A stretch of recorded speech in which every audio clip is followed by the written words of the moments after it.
بسم الله الرحمن الرحيم. الحمد لله رب العالمين والعاقبة للمتقين والصلاة والسلام على نبينا محمد وعلى آله وأصحابه أجمعين. أما بعد، اینک ما درسای خود را دوام میدهیم به عون الله حق سبحانه و تعالی از کتاب الاربعون النوویه از آن امام نووی.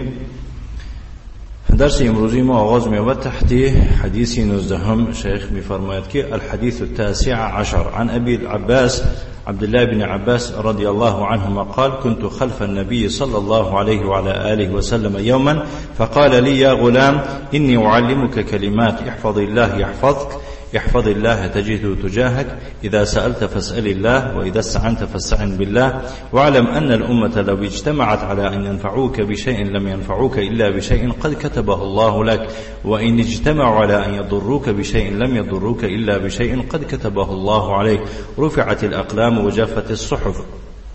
رواه الترمذي وقال حديث حسن صحيح.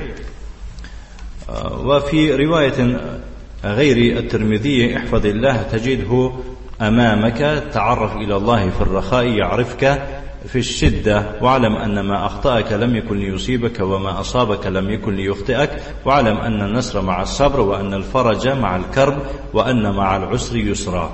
يعني حديث نزهم از ابو العباس عبدالله بن عباس رضی الله عنهما روایت میکنند که گفت روز پشت سر پیغمبر صلی الله علیه و علی آله و سلم بودم که گفت ای جوان به درستی که من تو را یک چند پند بیاموزم.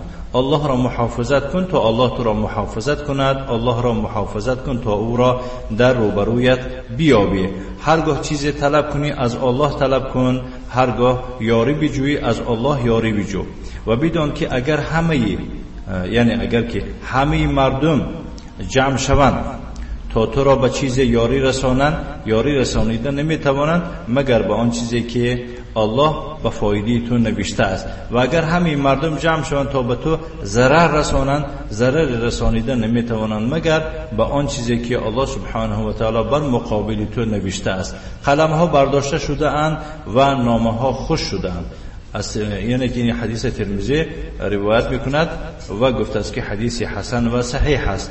و در روایت از غیر ترمذی چنین آمده است که الله را محافظت کن تا او را همراهت بیابی، در فراوانی الله را بشناس تا الله تو را در سختی بشناسد و بدان که آنچه که در سرنوشت تو نیست به تو نخواهد رسید و آنچه که بر تو رسید نمیتوانست که به تو نرسد و بدان که نصرت الله همراه استواری است. یعنی برای خاطر نصرت الله آمدن باید انسان در دین خدا ثابت قدم باشد و کشایش همراه سختی است. نه سختی میکشی بعد کشایش میبینی و در حقیقت همراه هر یک دشواری آسانی است. یعنی در مقابل هر یک دشواری انشاءالله آسانی است. کفایت میکنه انشاءالله. این بود. بارک الله فیکم حدیث امروزی ما. صلی الله وسلم علی نبینا محمد و علی آله و اصحابه وسلم تسلیما مزیدا والحمد لله رب العالمین.